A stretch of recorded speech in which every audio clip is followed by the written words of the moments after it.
Donné par Mouzé Laurent Désiré Kabila continue de marquer la mémoire de tout un peuple.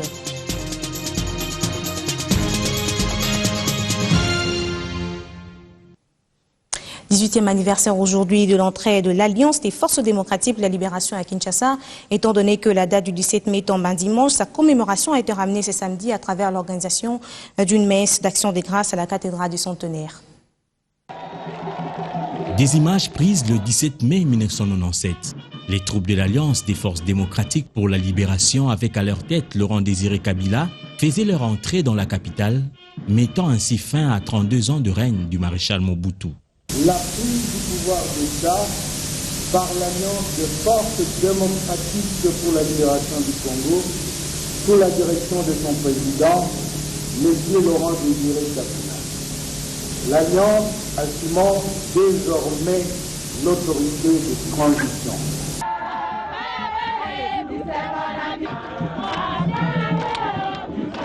Des souvenirs que ce compagnon de Mzé garde encore dans sa mémoire 18 ans après. C'est 18 ans, mais moi j'ai un souvenir vraiment qui est très fort. C'est comme si c'était hier, nous sommes engagés d'une façon décisive. C'est la première fois et je pense que c'est la dernière, j'espère que c'est la dernière où j'ai trouvé que ma vie ne valait pas la peine. J'étais prêt à sacrifier ma vie pour le bonheur du Congo.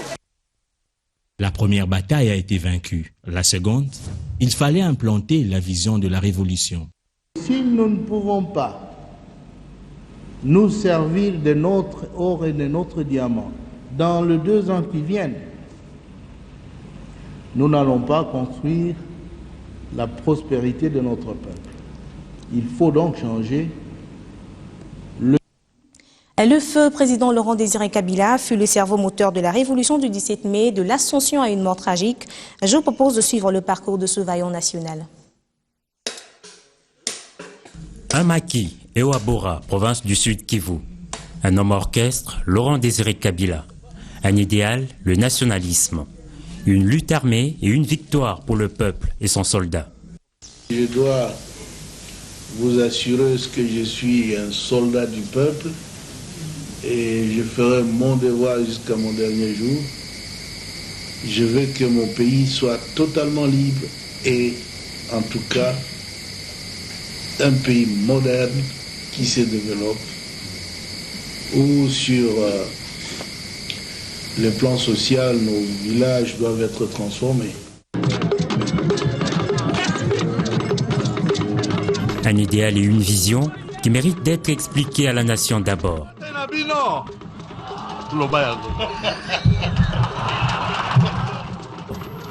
Laurent Désiré Kabila décide également de porter son message auprès de la communauté internationale en bloc, mais aussi auprès des différents partenaires privilégiés pris séparément. Sans oublier des personnalités mondiales de premier rang comme le souverain pontife. Sauf que sa vision est loin de reposer sur l'apport extérieur, et ce n'est pas ses balais diplomatiques qui lui fera changer d'avis. Alors s'ils ne comprennent pas, les Congolais comprennent maintenant que si nous ne pouvons pas nous servir de notre or et de notre diamant dans les 2 ans qui viennent, nous n'allons pas construire la prospérité de notre peuple. Il n'y aura pas assez d'écoles, pas assez d'hôpitaux, une vie décente serait difficile, on continuerait à croupir dans la misère. Il faut donc changer le cycle, donc l'essence de la politique. C'est peut-être cette vision qui sera à l'origine des événements du Palais de Marbre. Le 16 janvier 2001, ces palais avaient vu pour la dernière fois son locataire franchir son seuil. Un soudain silence lourd pesait sur ces palais et ces marbres.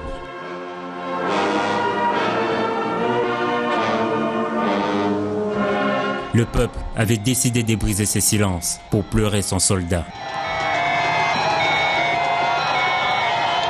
Des chefs d'État, des personnalités de tous ordres aux côtés du peuple pour rendre les derniers hommages à celui qui vient de partir.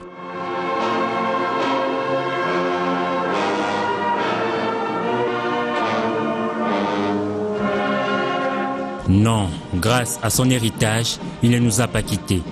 Et Abdoulaye Rodia, l'un de ses vieux compagnons de lutte, semble l'avoir compris. Je vous regarde et que vous ne me voyez pas. C'est ça donc la mort. Je refuse que vous soyez mort. Nous refusons que vous soyez mort. Parce que, Monsieur le Président, vous voilà au terme, après un itinéraire riche qui nous a tous instruits à vous suivre partout où vous êtes allés, dans la montagne, à Ewabora, à Wimbidira, jusqu'à Kinshasa, où vous avez entrepris ce que le Mumba avait commencé.